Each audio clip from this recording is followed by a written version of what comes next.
Thanks for joining us. Stockton police say they have taken a serial killer off the streets, and many are relieved tonight. But this is just one step toward justice and healing for those who have lost loved ones. ABC 10's Luke Clary was in Stockton for community vigil tonight and joins us now in the studio. And Luke, we can imagine that people there are leaning on each other during this difficult time.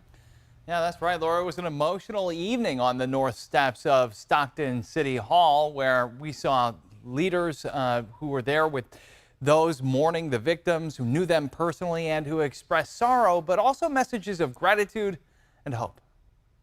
In this life, we know people come and people go.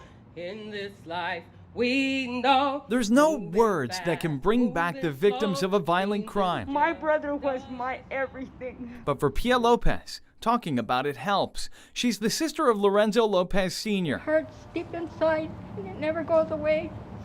But we got justice. His mother, too, honoring his memory alongside the dozens of people gathered on the north steps of Stockton City Hall. Police say Lopez was the last of 6 victims to die at the end of one man's gun. He will be prosecuted to the fullest extent of the law. With the wheels of justice in motion, many people feel that they can finally turn toward healing. I've had the opportunity to meet many of you. Chief McFadden thanking officers for their diligence and the community for their tips. Everyone came together to get this person off the street. McFadden, I want to thank him so much because he lifted my spirits and he held me up when I felt like I was falling down and falling apart. I love you so much. While these families can feel one step closer to closure, Look at what we did. Look at what we did, Stockton. there are many other open homicide cases in this town. We got justice. We got justice because we all got together and we spoke.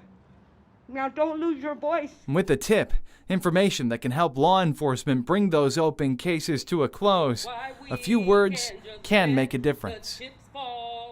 And it's certainly not lost on the families of these 6 victims that their case is one step closer to justice, but that there are dozens of families still hurting in open homicide cases. And police say the tips from the community made all the difference in this case. We heard from the families of the victims that we need the community to step up in these other cases as well.